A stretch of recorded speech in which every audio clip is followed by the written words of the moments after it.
All right. All right, Ellen, if you want to go ahead and introduce yourself. All right, thanks. Hi, everyone. So yeah, as Heidi mentioned, I am a first-year PhD student getting a degree in biostatistics, which is basically like data science for public health.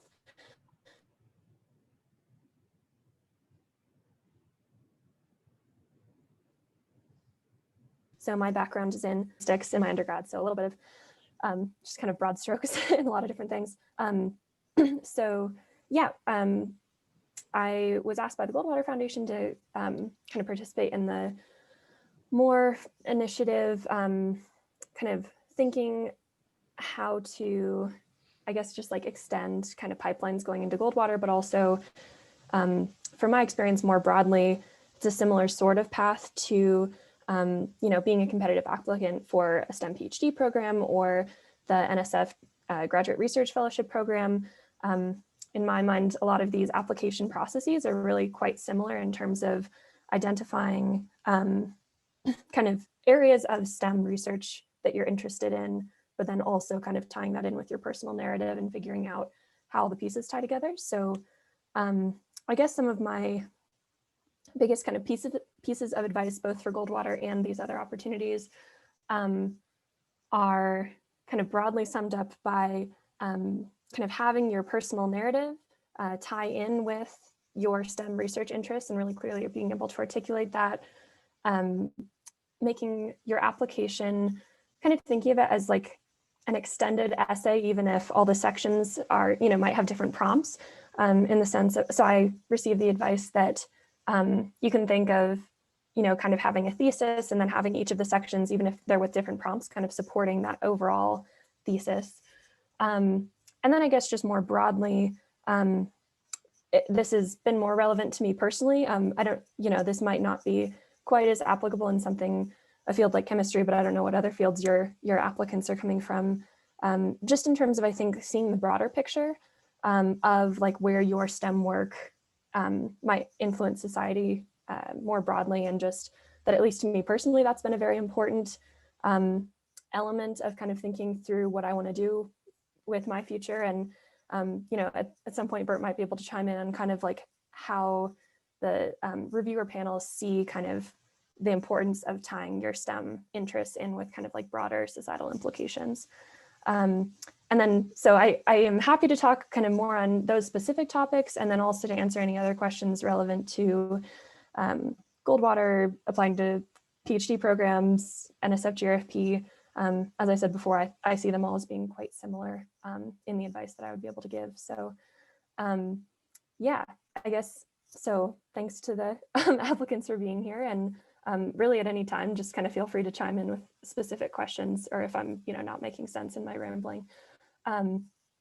So actually, I think, so listening to you both kind of just like briefly introduce interest in chemistry, interest in chemistry research, I actually do think it would be helpful if you could give me a little bit more information on kind of like where in chemistry you're interested in kind of taking your research further, or, and or what you've felt most connected to in the past. And then also kind of if you had to give like a 30-second like or minute long like elevator pitch of how your chemistry interests kind of tie in with like your larger narrative, or like where you see that being an important contribution to society, just kind of your elevator pitch, that would, I think, be helpful, and again, kind of me offering more advice.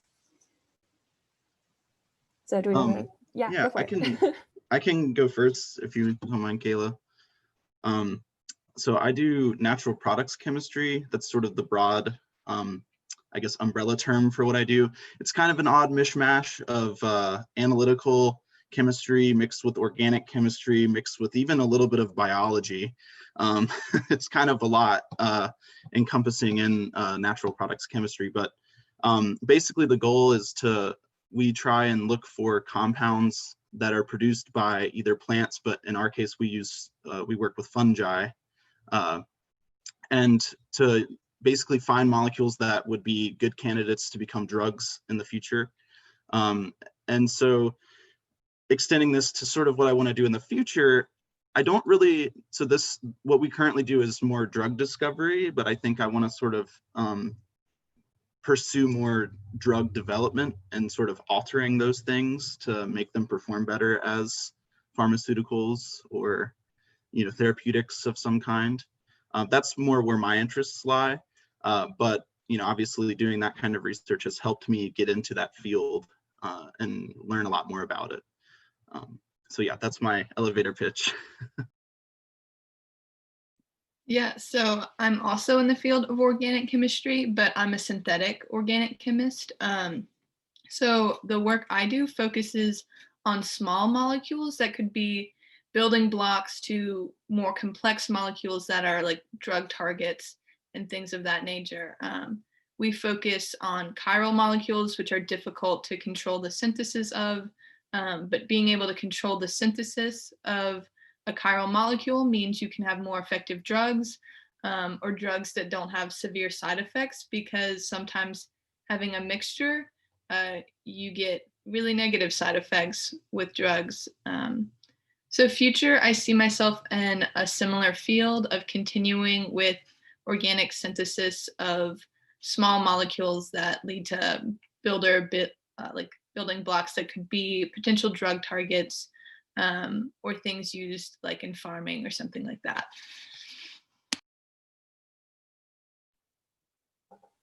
Okay, thank you both. Yeah, so first of all, those were both very clear explanations, which I think is super important for this type of fellowship where, you know, there's no guarantee that a reviewer is going to know really much about your field.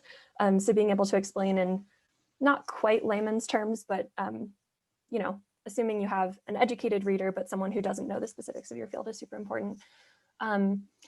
So one just kind of like overall thing, especially with, I mean, these don't seem like particularly niche interests, but I think just going back to the kind of importance of tying together the STEM interest with kind of bigger picture thinking would be really to make sure that you're expressing kind of what aspects of this you're excited about, or what drew you to this field, what seems like, okay, there's potential for being able to, you know, innovate or really help people kind of in the future of either your field, your path individually, or the kind of field in general.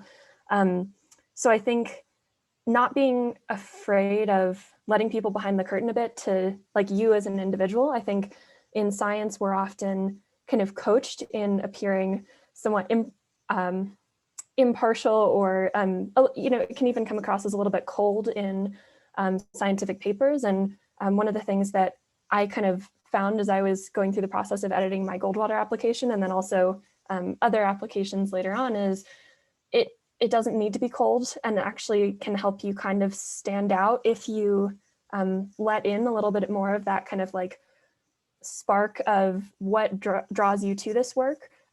That'll kind of like help reviewers connect with you more, and just kind of the sea of people who are all talking about interesting scientific questions, but really being able to articulate, why is this important to society? Why is this important to me? In addition to kind of the clear technical explanations that you both displayed earlier. So that would be kind of like an overall piece of advice. And I might even err a little bit too far on that end for some reviewers, just because the societal implications are so important to me. So kind of finding your personal balance of, you know, maybe you truly are just interested in the scientific questions as kind of a puzzle, but then maybe expressing that element of it too is just, you know, I'm an incredibly like intellectually curious individual, and this is how I want to kind of like offer my contribution to society, or something, you know, along those lines. So kind of playing around a little bit with there's a difference between being informal and formal, and just being a little bit more personal versus scientific, if that makes sense. So kind of, yeah, being a little bit more liberal with the human personality than you might be in other scientific writing, I think can be helpful. So again, happy to answer more questions kind of on that front. But if there are no kind of immediate concerns there, just articulating a little bit further about the overall kind of like cohesion of an application like this. So I just kind of briefly reviewed the sections in the Goldwater to make sure I'm speaking accurately. But so I'm sure you're both familiar with, you have kind of this like 1 or 2 sentence like thesis at the beginning. And you can actually see, if you haven't looked on the Goldwater website with the listings of past applicants, you can see a bunch of examples of what people have written in the past, both winners and honorable mentions. So you can get a sense of kind of how broad or kind of just what directions people are taking with that. Like a lot of people will go the direction of saying, you know, here's what I'm interested in pursuing as kind of my broad contribution to like the STEM field. And then like, it's my, you know, kind of more immediate goal to pursue a PhD, or eventually I want to become a professor, or, you know, people just kind of have different like ways of describing that thesis to show that you're committed to kind of a career in STEM with, you know, major research contributions. So that can be a helpful way to just kind of provide context. And then the way that our kind of campus director explained the sections to me, which I found to be helpful, was the next section, which is kind of the overall kind of background / like statement of goals, if you both know what section I'm talking about there, can really be kind of just thought of as expounding on that thesis. And so saying in a little bit more broad terms, like, why is this an important problem? You know, what have I done in my undergraduate career that's prepared me for, you know, pursuing these goals in the future? And then kind of where you might see yourself ending up, whether that's in a faculty position or in some other lab or even in private industry, just giving them a sense that you've kind of like thought a little bit farther ahead. Oh, thanks, Heidi, for this. Is that just the structure of the application? Yes, sorry, and I sent it just to you. I meant to send it to everyone. It's basically the application itself, just in a PDF form. So oh, lovely. Okay. I will reshare that. Sounds good. Yeah, so another just kind of general piece of advice for writing these kinds of applications or grad school applications is, I think it's helpful to think of kind of statement of your goals as, you know, you're not promising anyone anything, right? Like no one's expecting you to stay on exactly the same path. Should you win one of these fellowships, even, this is going on a little bit of a tangent, but like the NSF GRFP, you're supposed to write like a research proposal, but the way that they describe it is like the foundation is investing in individuals, not projects at this level. Like later in your career, if you're an academic, like you're actually proposing a project that they're investing in as opposed to the individual. But at this stage, it's more kind of just showing them who you are, how you think. So for instance, saying, I think I said in my applications that, you know, I envisioned working with like the EPA or the UN Environmental Program or some kind of like non-academic or, you know, not tied to a university sort of like research program as just a way of kind of like showing, oh, this is what I envision. So I think just giving them a sense of what could you envision yourself doing, even if, you know, you're not, you know, committed to it, can just be helpful to kind of show that you're thinking about the future. So yeah, so I was going off of, right, so that first section is kind of just like expanded introduction, and you can kind of even briefly mention some of the other things maybe that you're talking about in the other sections. So for instance, if it's talking about, you know, how did you become personally committed to this topic in science? If there's some sort of activity that you want to talk about in that section that kind of like gave you motivation to do this work, you could briefly mention that in your introduction, just so that people are kind of, you know, expecting what's coming. So yeah, I guess my best advice for kind of the rest of the sections, the short answer ones, is just trying to kind of tie it into the overall narrative. So as if you were writing an extended essay, you know, how are each of these sections contributing to that overall thesis, whether it's kind of evidence or further explaining some aspect of what you're kind of claiming at the beginning. And that can be a weird way of thinking about kind of like describing yourself and your life up to this point or your academic career. But I actually think it can be kind of helpful for you individually thinking through kind of how the pieces fit together. And it was my experience that kind of having put in the time in my junior year to apply to the Goldwater, it made it a lot easier to apply to future things like grad school, NSF, just because you've already been forced to kind of put together the pieces and figure out ways of articulating that to, you know, an audience. So you know, regardless of how, you know, this application turns out, rest assured that, you know, you having put in the time now will make other things so much easier. And, you know, especially if you're applying to grad school in your senior year or beyond that, you'll be a lot less stressed out than a lot of peers having put in this time. So that was a side note. So kind of tying together then the two pieces of having, okay, we still have Robbie. So tying together the pieces of kind of infusing a little bit more personality, and then also having kind of this like extended, display of evidence kind of going towards your like stated overarching goals. For the research essay specifically, and this is something, again, Bert, you might want to comment on this later, but my experience in writing the research essay was that it actually doesn't need to be the exact format of like a scientific publication. It can really be a little bit more of a kind of academic statement of purpose sort of model, like kind of stating up at the top, like this is an overarching kind of problem or type of question that I would want to address in my research, talking about what you've done in the past, and then kind of talking about future directions that you could see yourself doing work in. So it doesn't have to be kind of the standard format of like, oh, like here was my research question, and here was my methodology, here are the results. You can do some of that, and definitely if you've done undergraduate research, it can help to kind of present those results and have a mini discussion of them. But I think it's also valuable to include mention in the research essay of kind of your motivations, and again, like kind of tying it into the bigger picture to show that you've thought about how this work fits in with other work that's been done, or kind of future directions, like if there's new technology that's enabling a certain direction of research, that can be a helpful thing to just kind of show that you are aware and kind of synthesizing the bigger picture.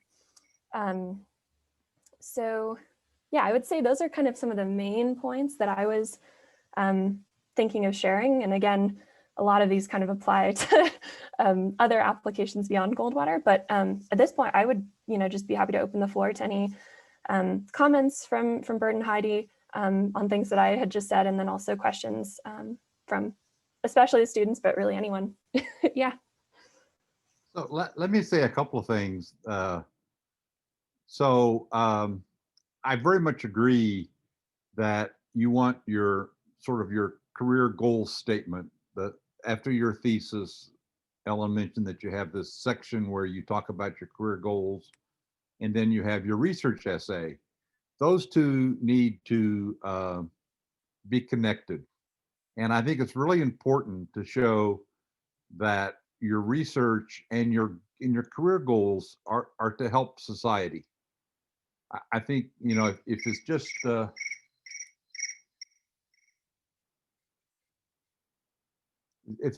sort of a cut and dried, boring essay, either research essay or your career goals, the reviewers are going to read it and kind of move on quickly to the next applicant. Remember, we typically spend about 10 minutes on each applicant because we're reviewing a lot of these. Now, this time around, we're going to be doing it virtually, so we'll probably have more time, less time pressure, but there'll still be, we have other things we're doing. So you want the first paragraph of sort of your career goals to grab someone's attention so they read more carefully the rest of it. And the same thing is true for the research essay. You want that first paragraph to really grab the reviewer's attention, and it needs to relate directly to your career goals. I mean, one of the evaluation question is, on your career goals, are they clear, well stated, and will lead to a research career? And then the second part of that is the career goals are supported by the student's research experience or proposed research. So those need to tie together, as Ellen said. And I just think it's always beneficial if you can show how your research, and both of you, Robbie and Kayla, can do that, because you're working on developing potential pharmaceuticals that could benefit society.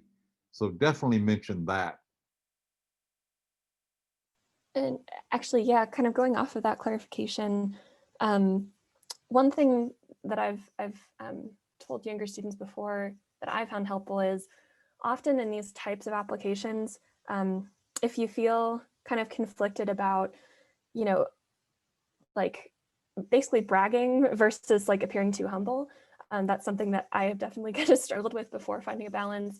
One of the things that I found personally helpful is thinking about kind of, instead of my thesis being like, I'm great, support me, the thesis is, this is an important problem and I want to work on it and I am qualified to work on it, kind of thing. So almost like turning the focus to the extent that you can, you feel like you have kind of an overarching like issue in society or something that you feel excited about as kind of a development in this field or a direction for your work to be going. Kind of highlighting that, like, this is my purpose kind of in a career sense, can then make it feel a little bit better to say like, yes, and I'm qualified to do this. I've had this experience, instead of making it kind of like, yay, I'm great, as the kind of takeaway message. And again, that can kind of highlight to, this work is important to society. I'm thinking about these broader implications. So both I used kind of in my introductory paragraph and then also in the research essay, the introductions for both were kind of, just extrapolating on, this is an issue in society or kind of a field that is exciting to me that, we've had kind of some technological advances in that, might lead to interesting research, that kind of thing. So I don't know if that kind of framing is helpful, but for me, that was a good kind of way to shift the focus. And I would also say, in terms of your research essay, after you finish that first paragraph, you want to very clearly explain your contribution to the research, what you have accomplished. And then also, if there are outcomes, if there are things that you found that are new and exciting, make that also very clear, because that's something that the reviewers are looking for, is that what have you done? And then why is that important? Why what I've found, what I've discovered, what I've invented, what I've synthesized, why that's important. Definitely. And another thing with the research essay and or the kind of other short answer sections is in kind of specifically describing your contribution to a project. You definitely don't want to overstate, your contribution to your lab's project, but another thing that can be kind of helpful, and again, is a little bit of a distinction from like a traditional like research proposal or scientific piece of writing, is as you're going through and talking about, these were my contributions, you can use that as kind of a way of laying out different skills that you've developed along the way that kind of then further like your claim that you are a credentialed, student to be pursuing these goals in the future. So if you're talking about, like for this project, in my case, this will be a little bit different from chemistry, but like, we wanted to build this statistical model. And so, I went through and kind of had to teach myself how to, automatically download and process some different like data sets from the internet to, go into this model. So in the process, I learned kind of this, more like coding in Python and, especially anything that kind of was a little bit that displays a little bit of self-initiative in terms of, I learned this, I was curious about this, so I went and learned more. I took this class because I was interested in this thing. Really kind of throughout the whole application, specifically showing like your thought process of identifying like, ooh, this is an interesting thing, this is a problem, and then kind of acting in relation to that in some way, I think can be really helpful in terms of showing like, yes, this is an individual thinker, this is kind of what they care about, even though your like research that you've done thus far is probably, very collaborative. Someone else might have come up with like the question and the methodology, but showing kind of along the way how you solve problems can be helpful to just kind of flesh out like who you are as a student. Also, make sure you run your research essay by your research advisor, who's going to write a letter of recommendation, because another thing reviewers look for is coherence between those two, that what you're saying and what your research advisor is saying are in agreement. Definitely. Though I think there's a balance. So one thing you both might experience is, your research advisor will look things over and make some, wording suggestions. But then you definitely want, I think, another stage of running it by someone who's not from your field specifically, to kind of just do a sanity check on, okay, what is like too much jargon versus what is kind of like understandable to a reasonable educated person. So I definitely did actually a couple rounds of, okay, here's for my research mentor, here's for our director of fellowships, who, again, can kind of, I don't know if, Heidi, you're willing to kind of provide that sort of thing too, but, also just like if you have a writing center or something that can help to give you some feedback on what's too much science wording. I'll say that the review process changed about 3 years ago. It used to be we reviewed by state. So I'd be reading chemistry, physics, biostats proposals that I knew very little about. And the new Goldwater president changed that. So the reviewers now of your proposals will all be chemists. Some will be organic chemists. Some will be like me, a physical chemist who does atmospheric chemistry. And I'll understand, hopefully most of what you're saying.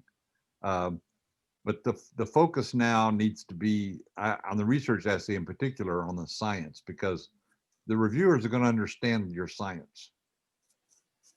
That's a helpful clarification. Thanks. And that actually is, so the format that Bert just described is very similar to the NSF Graduate Research Fellowship application as well. You say which of, I think it's like 6 different kind of overarching subjects you're applying to. And then within that, so the people reading like my biostatistics application were probably from like all different fields of math. So they'd have some statisticians, but also some, pure math people, more kind of applied math modeling folks. So yeah, thinking about, you can use jargon that's kind of common in your like overarching field, but anything that, would be so specific that only someone doing like your type of research would understand it is probably too much jargon. Yeah. I had a question. So something I've been trying to figure out the balance is the project I'm working on is obviously collaborating like with like some grad students for the future work that we're thinking about. Like it's something we've come up with together, even though like I've contributed to that conversation and to the like research into where we're going, but I should still be using we there, correct?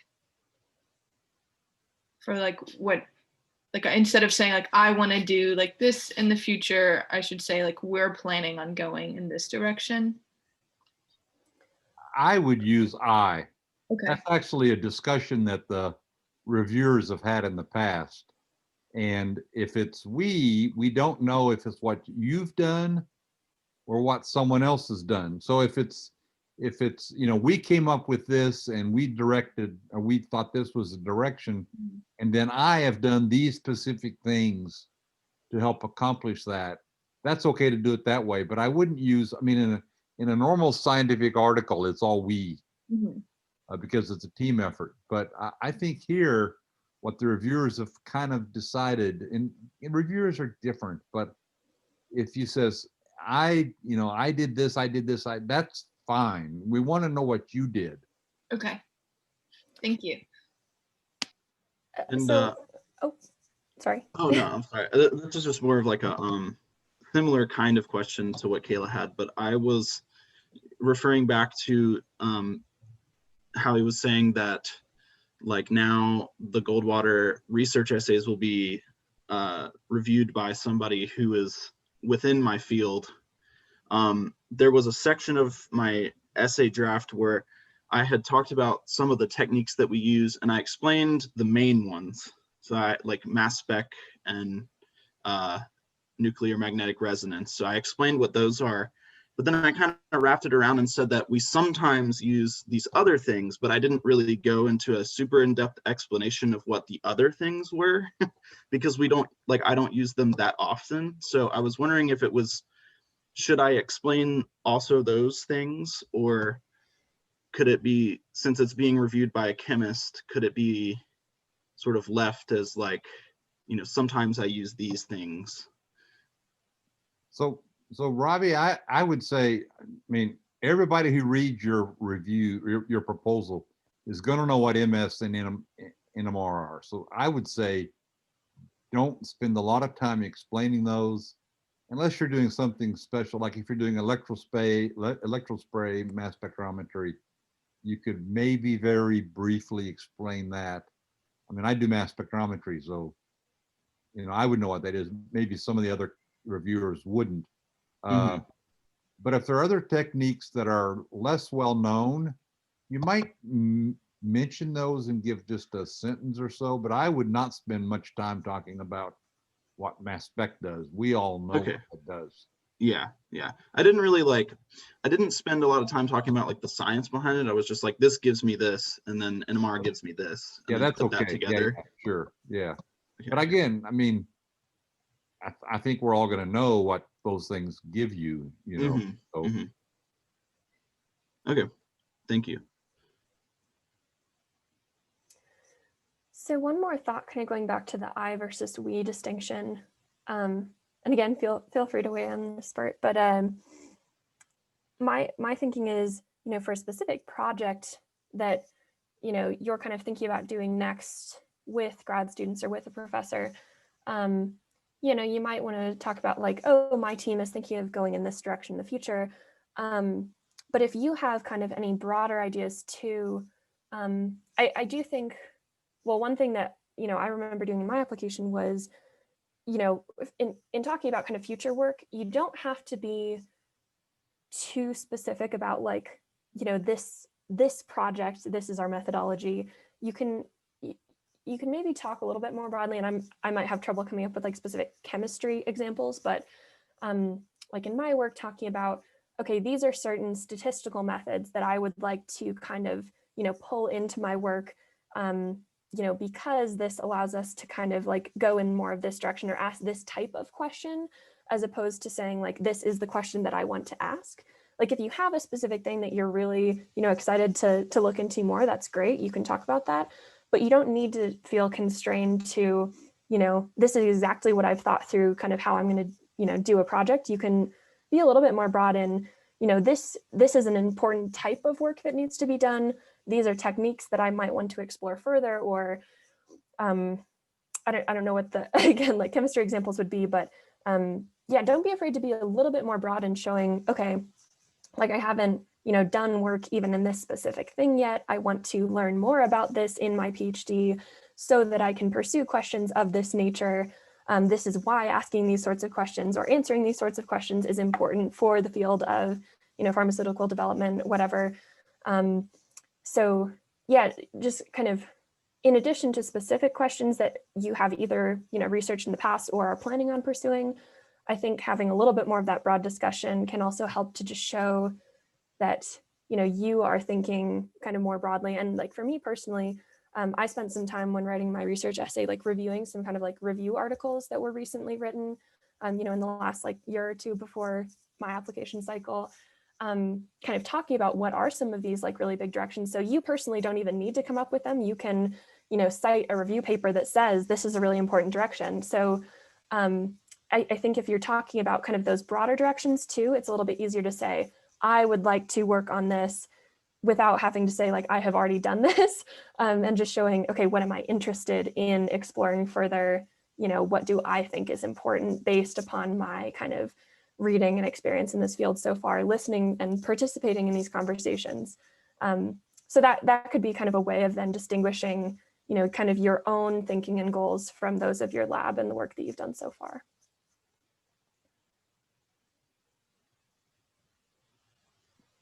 So Sorry, go ahead, Kayla. I was sort of thinking for like my future work, I've been very inspired by work that another group has done at a different school because it relates to work that we've done in the past, but it expands it beyond carbon to phosphorus. Would that be getting too specific to talk about their work and how like that sort of opens a new door for us? I would say not at all. I mean, it shows several things. You've read the literature, you've thought carefully about things that relate to the work you're doing, but could be future avenues of exploration. No, I think I would definitely talk about that. Okay, thank you. Yeah, and you definitely don't need to like, you know, do too much in detail about like, oh, this group did blah, blah, blah. And, you know, you don't want to waste too many of your words talking about their work. But even, you know, if they have a paper you can cite, you can kind of say, oh, this work showed that, you know, phosphorus can be used, and then here's why this is important, here's why it's interesting to me to kind of pursue further. So bringing kind of the story back to you and your interests, even if you cite kind of their work, I think would be important. So again, maybe not spending too much time on like the specifics of their methodology, unless it's, you know, very vital to the story that kind of you personally are telling, would be my sense.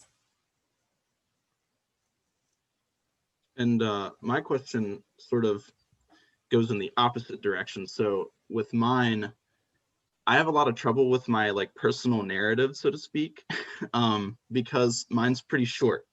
I didn't really like have any scientific, well, not going to say I didn't have any scientific interests before college, but I kind of came into college sort of, you know, unknowingly, you know, getting into, you know, I didn't know what was going to come next, and I didn't know that I was going to get so involved in chemistry and research and things like that, and especially so early. So I took that introduction to research class, and then that's what got me into the whole thing, and I fell in love with it. But before that, I didn't know. And so I sometimes have trouble like tying in this, like, you know, I had no idea, to all of a sudden, oh my gosh, I love this. And I don't know, that that's basically, I was wondering if you had any like suggestions or tips on how to sort of feed that into my personal narrative, because I sometimes have a lot of trouble with that, because there's not this long, you know, developed story. Yeah, definitely. And yeah, Bert, it looks like you probably have some advice too, but just briefly, I can share that I did not know which direction I was planning on, you know, going in college either. Actually, during my senior year of high school, I was planning on double majoring in music, and, you know, was very much set on pursuing a career in classical music. So I actually started my major in applied math thinking that, oh, this, you know, is just going to be kind of like a practical, like second skill set as a fallback. And then realized that I was very much into it. So I actually don't think that a narrative needs to extend before college. You know, if you have relevant things from, you know, high school or before, you can certainly share them. But really, I've heard the advice that for this sort of application and grad school and everything, the more recent, the better in some ways. I mean, kind of, so the last couple years are probably your most important time frame. And specifically college onwards is kind of, you know, it's a little bit more of an example of you as an individual, as opposed to like, you know, maybe your parents or whatever was happening at your high school. So my advice would be, you know, that don't worry about that at all. And again, with the kind of like letting people see behind the curtain a little bit more. Okay, talking about, you know, I came to college and I took this, you know, introduction to chemistry research class, and I just loved it. Like, it clicked with my brain, and, you know, whatever way you want to describe that, actually talking about how, you know, this just kind of sparked your interest and you dove in and you've spent, you know, however many years you have like doing this work, actually can be kind of a powerful narrative in and of itself. And then if you feel like you have more kind of broad ideas, or like if you want to kind of flesh out that narrative more, being able to talk about, okay, so here are some of kind of the bigger questions that this has led me to think about. You know, if you're talking about kind of the difference, you could even talk about the difference between pharmaceutical discovery versus development, and kind of, again, like focusing, if you feel like you don't want to talk anymore about your personal story, to talk about the issue that you're interested in and kind of showing your thinking on it. So, you know, I became so interested in, you know, this type of chemical research. Most of my research thus far has been on drug development, but here's why, or drug discovery, but here's why I'm more interested in, or I think there's great potential in drug development, and this is why it's important. So again, kind of that advice of, if you feel like you've said enough about yourself, and, you know, don't be afraid to talk about kind of what's gotten you excited about something, but yeah, you can always talk more about kind of the questions that are interesting to you as a way of kind of like showing your individual thinking.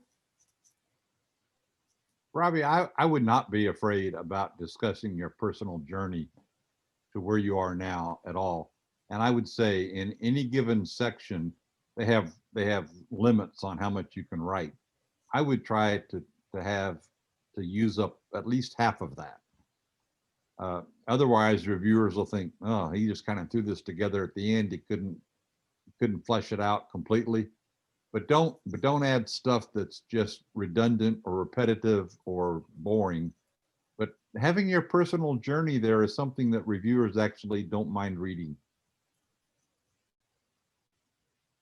Okay, thank you.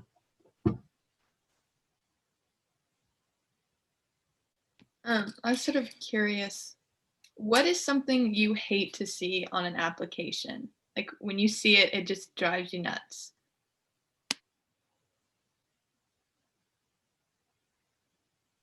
A person who's bragging about all the great things they've done and everything is them, and that's not supported by the recommendation from the research advisor.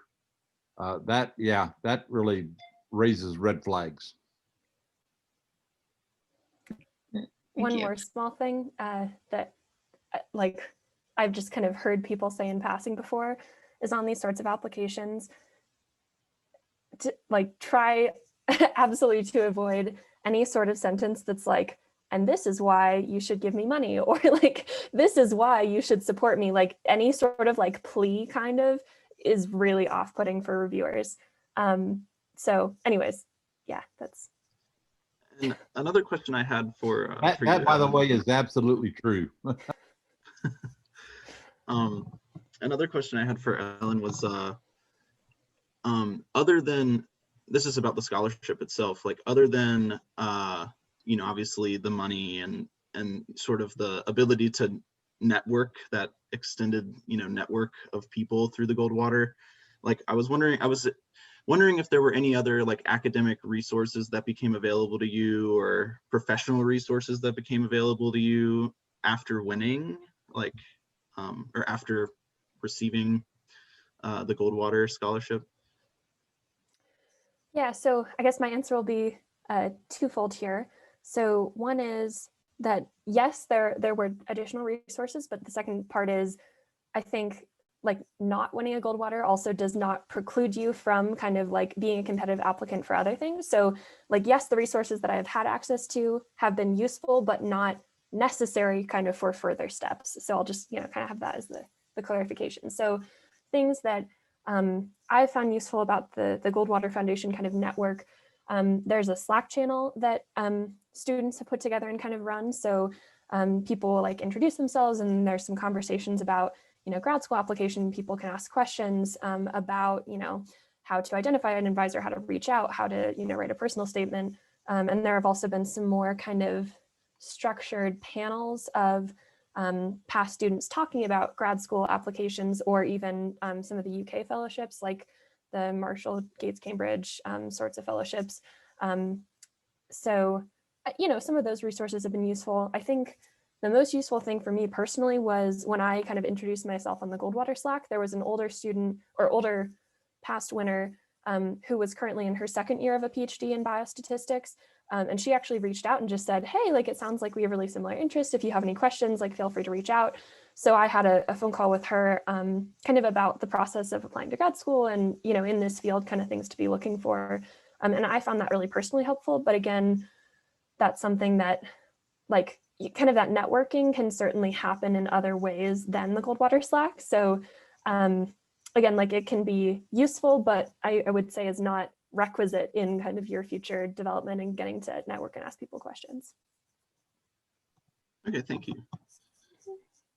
And I guess one more thing that like you'll have heard people say is that sometimes fellowships beget fellowships, in the sense of the more kind of,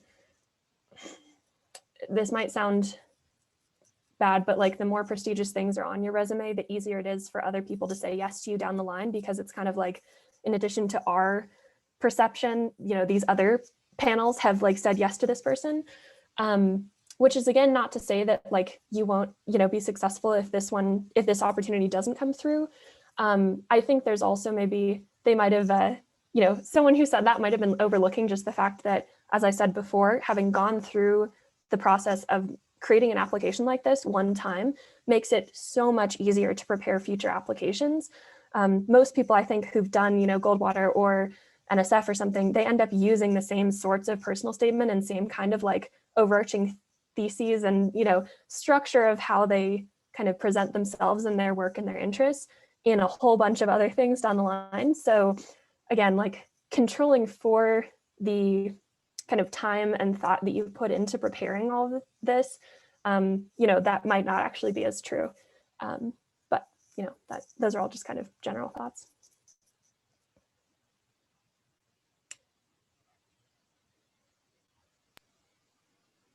So I agree, success begets success, both in terms of fellowships and in terms of faculty who write research grants. And I've been given the number, and it's either 60 or 80% of Goldwater scholars also got graduate research fellowship awards. It's something like that. Goldwater is very prestigious, and if you get that, it's going to open up doors, or make the doors easier to open for other future fellowships. But that said, you know, I certainly know plenty of people who, you know, didn't get one thing, have gotten something else that is arguably more prestigious. And, you know, so much of it is just to do with, you know, kind of, you know, maybe it's the individual like reviewers that you get, or, you know, the year, like, you know, people who were focusing on infectious disease research maybe a year or two ago, like didn't get as much interest. And now, you know, after COVID, they're getting a whole bunch more interest. So, you know, it's certainly not a reflection of, you know, like saying that you can't be successful in the future if this one doesn't come through.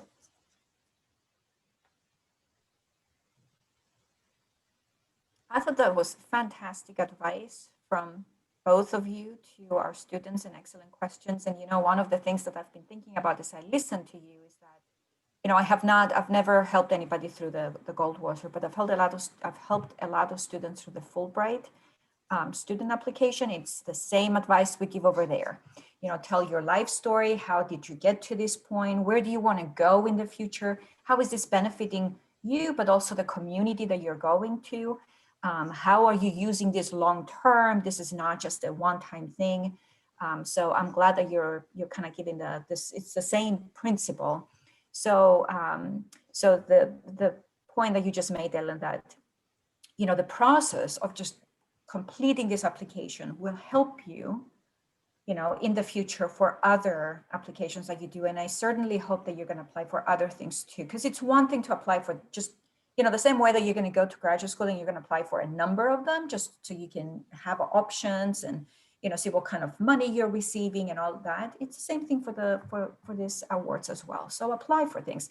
I tell students, when I help students apply for scholarships, I say, if you don't put your name in there, you have 0 chances of getting it. You put your name in there, you have at least some chances of getting it. Now, how much work you put along the way is really what's going to increase your chances to get it. So thank you.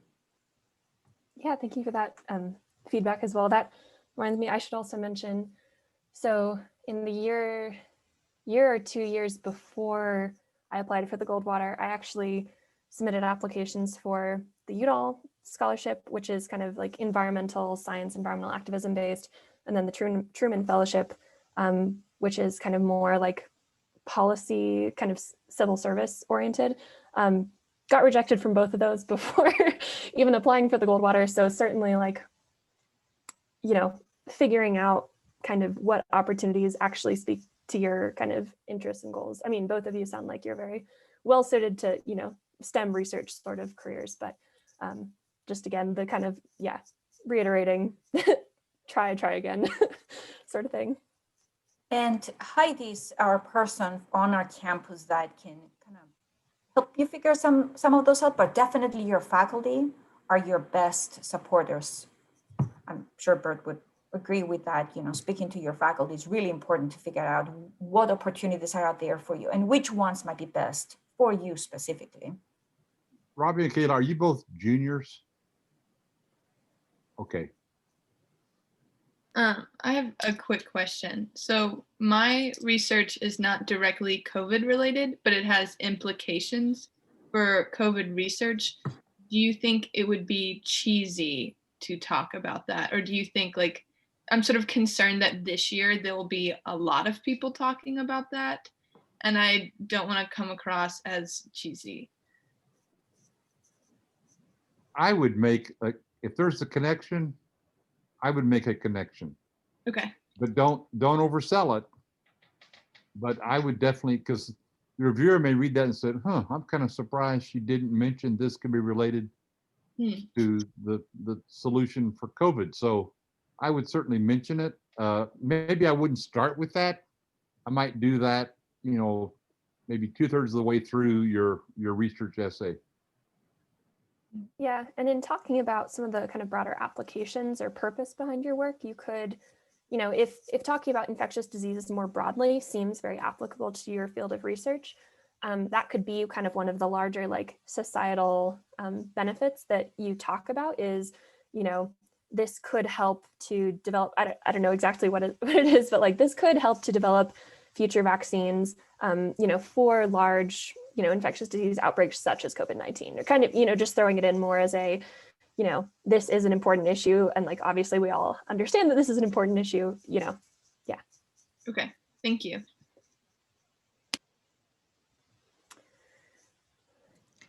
All right, and I do want to be respectful of all your time. I know we're sitting right at 12 o'clock. Were there any final questions or final thoughts that either you, Ellen, or Bert wanted to share? I think we've, you know, pretty much covered most of my advice for this one, but to either of the applicants, you know, I'm happy to answer more questions over email, and you can get that from Heidi or look me up. But yeah, any stuff about Goldwater or future things, happy to talk. I just want to give one statement that I give to new faculty, and I'll give to you. Every application not submitted is not funded. I'm 100% sure of that. That's good advice. And I did also put some information in the chat. It's also in the Google folder that I shared with y'all, but Ellen informed me at kind of at the top of our talk today that she actually was one of the contributors to the Dear Future Colleague Goldwater applicant advice. So if you want to go ahead and read that, I found that as an advisor to be a really great resource, and it has some really good tips and tricks and reflections from folks who have applied for these awards in the past. So definitely encourage you to check that out as well. Just quick clarification. I actually contributed to the astronaut scholarship one, but it's very similar advice between the two. So yeah, actually looking at the astronaut scholarship guidance could, you know, potentially, it's very similar to the Goldwater one. So Maria and Heidi, could you stick around a minute after everyone else is gone? I have a couple of questions for you guys. Sure. Yeah. All right. And Kayla, Robbie, do you have either of you have any other questions? No, I just wanted to say thank you to everyone for giving your time to give us advice. I appreciate it. Yeah, thank you so much. It does mean a lot to me. I do have a quick question for you, Heidi, about logistics. Yes. Just to be sure, we're submitting the application online by the 15th, and then you will submit that, correct? We're not like typing something and putting it in the drive. Right. Once you have gone through and put all your information into the application, then I'll review it. I'll write my portion and submit it once we have your portion and then the letters of recommendation all together. Okay, cool. I just wanted to make sure we were good to submit on there. Okay. Yes. And I am looking over, I know, Robbie, I took a look at your essay. I'm happy to look at it again, kind of in light of this conversation. Then Kayla, I was looking at yours today, but I'll probably continue that and get back to you with feedback soon. Okay, thank you. All right. Yeah, and feel free to share, in addition to those research essays, those other short answer questions, which I might be a little bit more helpful with since I'm not exactly a chemist, but I'm happy to give feedback on those. Well, best wishes for success, Kayla and Robbie. Thank you. Good luck, guys. Thank you.